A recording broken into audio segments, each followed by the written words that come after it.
Assalamualaikum warahmatullahi wabarakatuh. Shalom, Om Swastiastu, Namo Buddhaya, salam kebajikan bagi kita semua. Pada kesempatan kali ini, kami dari kelompok 7 pada mata kuliah Hukum Pasar Modal kelas C Fakultas Hukum Universitas Diponegoro yang beranggotakan Fadil Andira Munir, Nadia Putri Salsabella, Ibrahim Siregar, Rahmatus Syifa Habibillah, Andi Diandra Garnis Pemusu, dan Nina Latifa Azalia. Melalui video pembelajaran ini, kami akan memaparkan materi terkait penerapan prinsip keterbukaan dan kerahasiaan dalam pasar modal di Indonesia.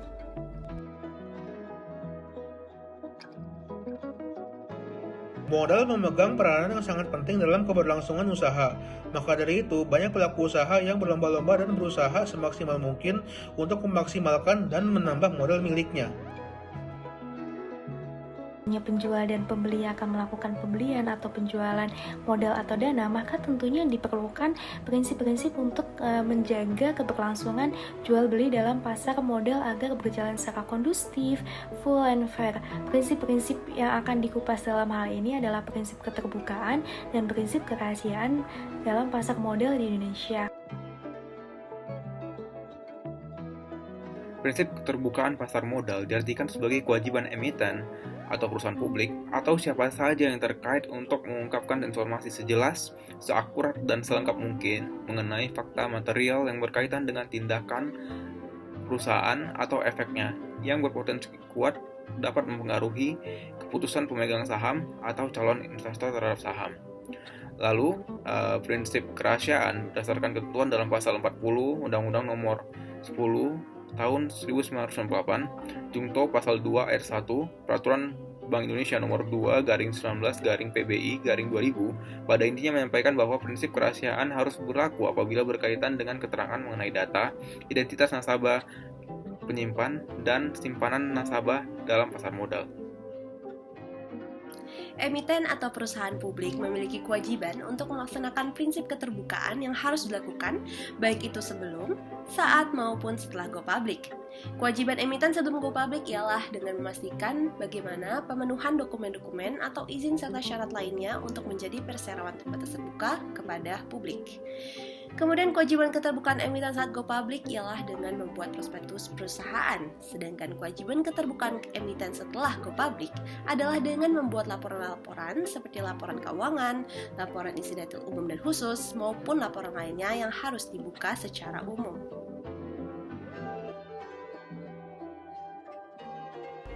Sedangkan prinsip kerahasiaan dalam pasar modal ditujukan untuk menghindari adanya penyalahgunaan identitas pelaku pasar modal untuk tujuan komersial atau untuk mencari keuntungan terhadap oknum yang menyalahgunakan data-data tersebut. Akan tetapi, tetap terdapat pengecualian dalam hal ini, seperti misalnya untuk kepentingan peradilan mengenai harta bersama dalam perkara perceraian.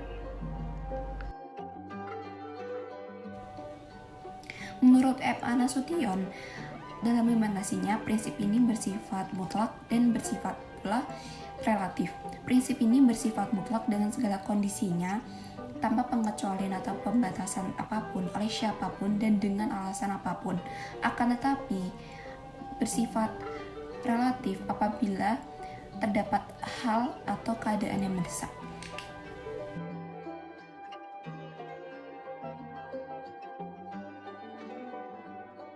Akibat dilanggarnya prinsip keterbukaan dan kerahasiaan, turunnya kepercayaan investor, kerugian bagi investor, rusaknya reputasi perusahaan, terdapat tindakan hukum, serta kesenjangan informasi. Yang pertama adalah turunnya kepercayaan investor. Investor dapat kehilangan kepercayaan pada pasar modal dan menghindari investasi di pasar modal jika mereka merasa bahwa prinsip keterbukaan dan kerahasiaan tidak dihargai. Hal ini dapat menyebabkan turunnya likuidasi dan aktivitas perdagangan di pasar modal. Yang kedua, kerugian bagi investor. Jika informasi materi tidak diungkapkan secara tepat waktu atau terjadi insiden trading, maka investor dapat mengalami kerugian finansial yang signifikan. Yang ketiga, rusaknya reputasi perusahaan. Nah, jika perusahaan terbukti melanggar prinsip keterbukaan dan kerahasiaan, reputasi perusahaan dapat rusak dan hal ini dapat berdampak negatif pada harga saham perusahaan.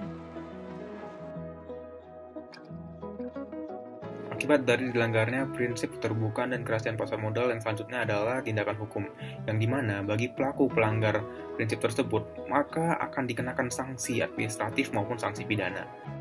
Kesenjangan informasi.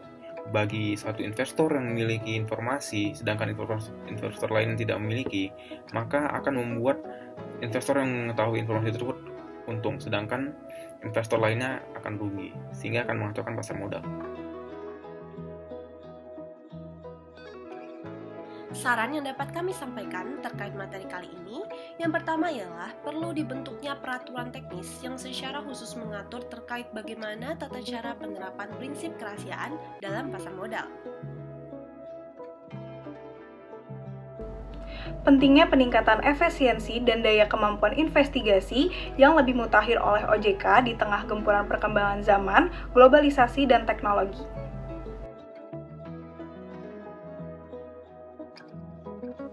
Demikian isi presentasi penerapan prinsip keterbukaan dan kerahasiaan dalam pasar modal di Indonesia yang telah kami sampaikan.